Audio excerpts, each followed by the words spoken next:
Saudações, aqui é Roberto Giovanaz, diretamente da Secretaria Municipal de Cultura de Pelotas, e começa agora mais um Diálogos de Cinema, o podcast do ecossistema audiovisual Região Sul.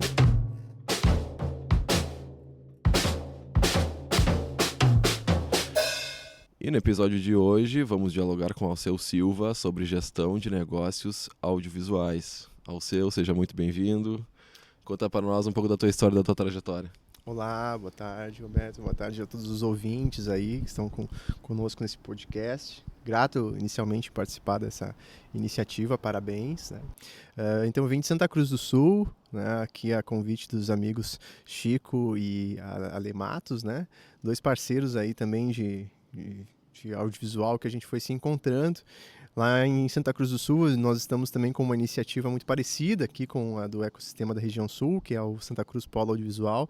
Também uma iniciativa de união de colaboradores e produtores audiovisual para desenvolver o mercado autoral na nossa região, né? A gente tem uma gama de produtoras publicitárias lá e também uma gama que estava até então um pouco mais assistida de produtores autorais independentes, né? Então a gente se uniu para buscar formas também de construir conhecimento, né, e oportunidades. E para mim, então, estar aqui é um momento muito marcante nesse sentido também, que a gente consegue dialogar com uma outra região do estado, né, que tem uma outra tradição de produção audiovisual, concurso de cinema que tem aqui, né, da Federal, que é referência nacional. Então, para mim também é uma troca muito grande participar com vocês dessa ação formativa. Então, Alceu, conta para nós como é que tu começou nesse mundo do audiovisual.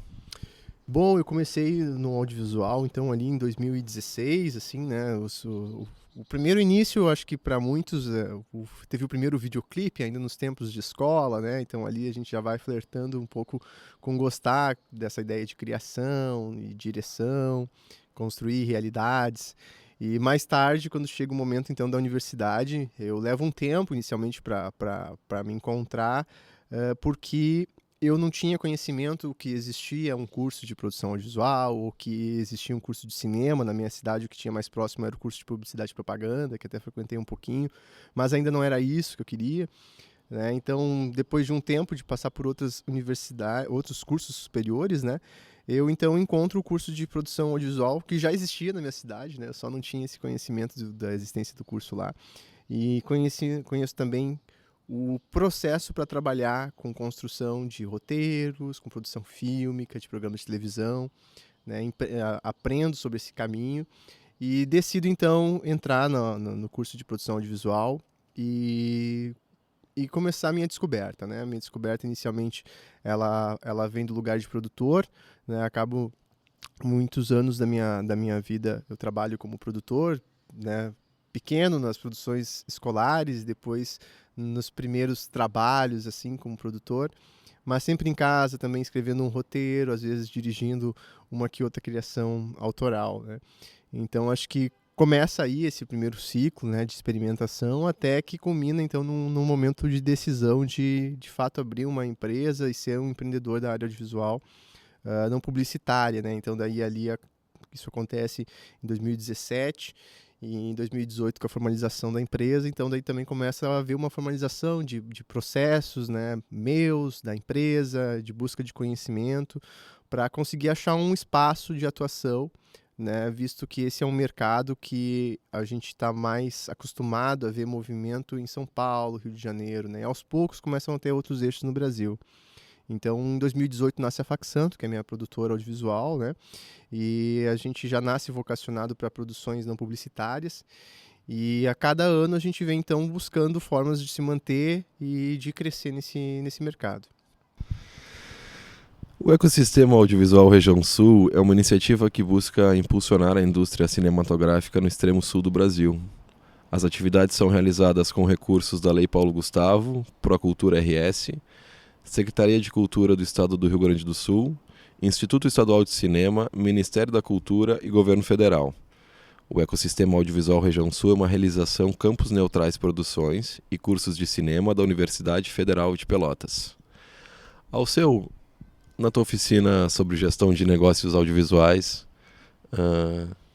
apresentasse 8 caminhos, né? 8 caminhos de Isso. sobrevivência, É. de se sustentar nesse mundo, né?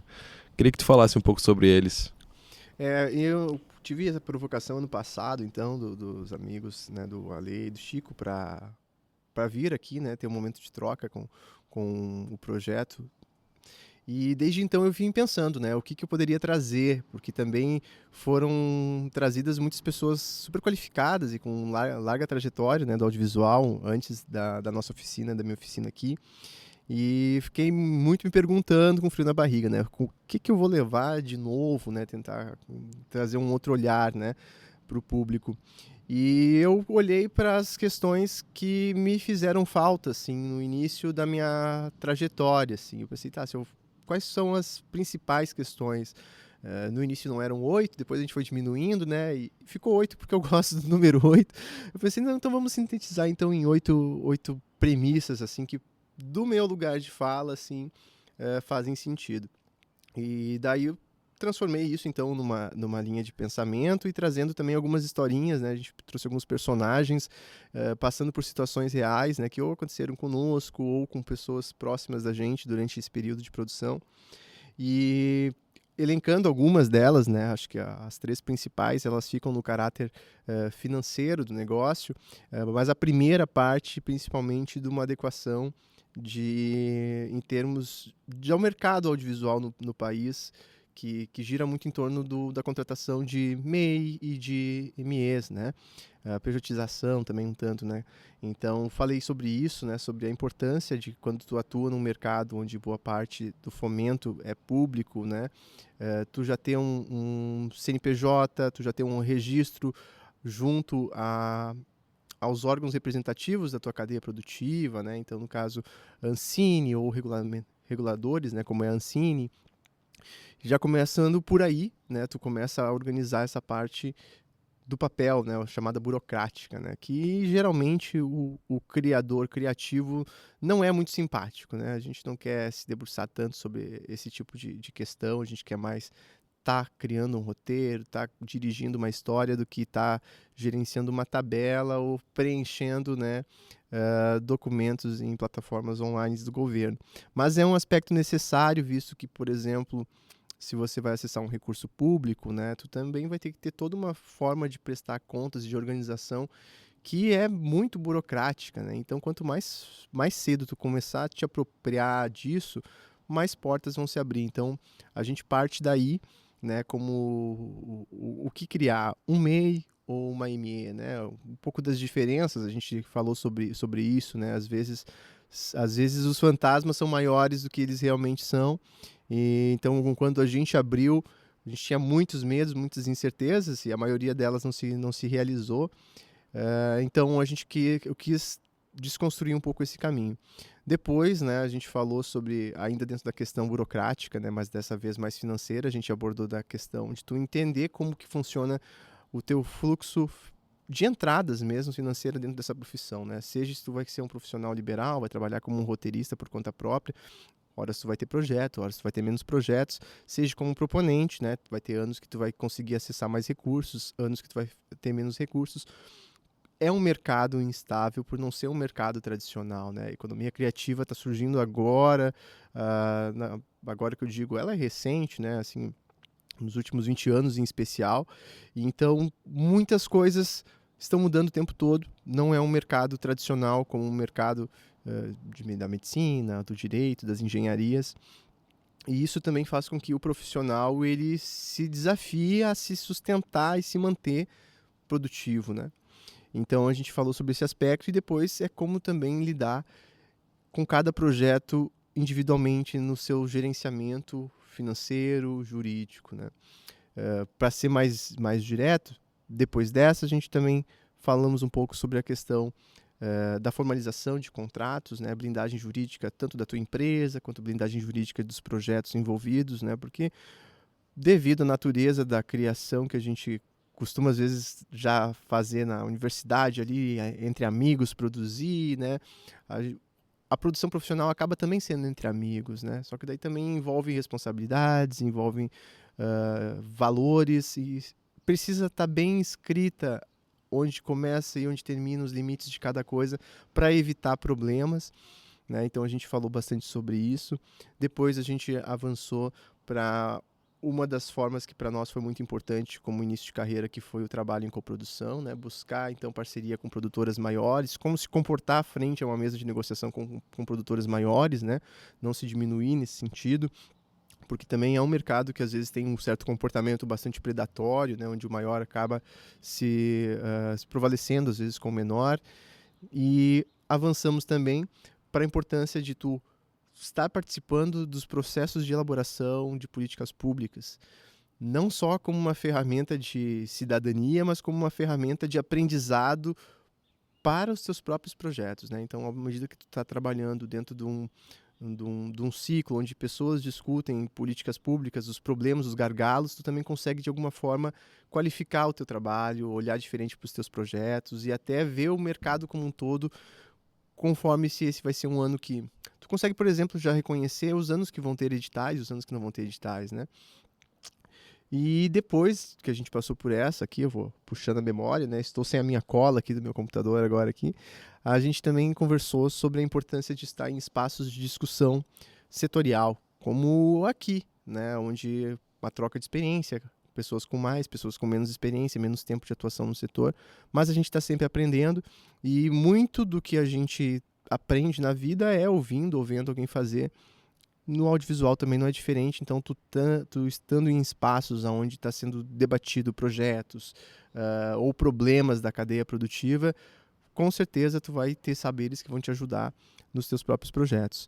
E por último, né, o que a gente discutiu foi a persistência, né? Uma carreira difícil, porque justamente ela trabalha com recursos que tu precisa às vezes caçá-los literalmente, tu precisa às vezes construir oportunidades para si mesmo, e então tu ter uma resiliência com o tempo natural que a tua empresa vai precisar passar por certas circunstâncias para ela se desenvolver e crescer, acho que alivia um pouco dessa missão, né, que é fazer audiovisual independente no Brasil.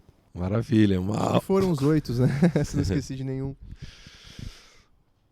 E ao seu, nesse cenário atual, assim, né, de desenvolver uma empresa no audiovisual, acho que acredito que um dos grandes desafios seja pensar a médio e longo prazo, né? É uma parte também que tu abordou hoje de manhã, eu queria que comentasse um pouco sobre isso. Sim, a gente começou a oficina conversando sobre a importância do planejamento já quando tu constrói o teu projeto de carreira, assim, né? Então, lá atrás, quando a gente abriu a Fac Santo, nós construímos uma meta do que nós queríamos que a empresa fosse em 5 anos. E começamos, então, a preparar a empresa para que ela fosse isso, né? Quando chegasse em 5 anos. Nós tivemos êxito, né? Conseguimos, quando a empresa chegou no seu 5º ano, a gente conseguiu alcançar as metas que nós tínhamos, assim.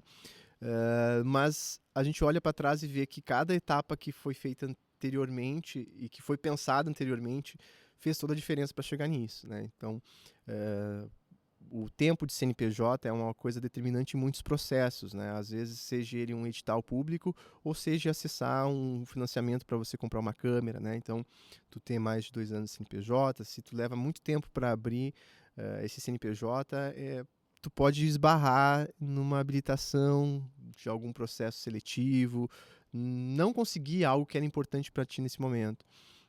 Então, tu olhar para o cenário futuro vai te ajudar a te preparar, né, de maneira mais calma, né, para as oportunidades e para os desafios. Porque a gente sabe também que é uma carreira muito competitiva, tem muitas pessoas boas no mercado, que estão há bastante tempo no mercado. É uma carreira onde os trabalhos levam, em geral, né, um filme, são anos para ser escrito, mais anos para serem produzidos. Então, todas as nossas produções, elas já são muito pré-produzidas. A gente sabe o trabalho de atenção que é necessário na fase de pré-produção. A empresa é a mesma coisa.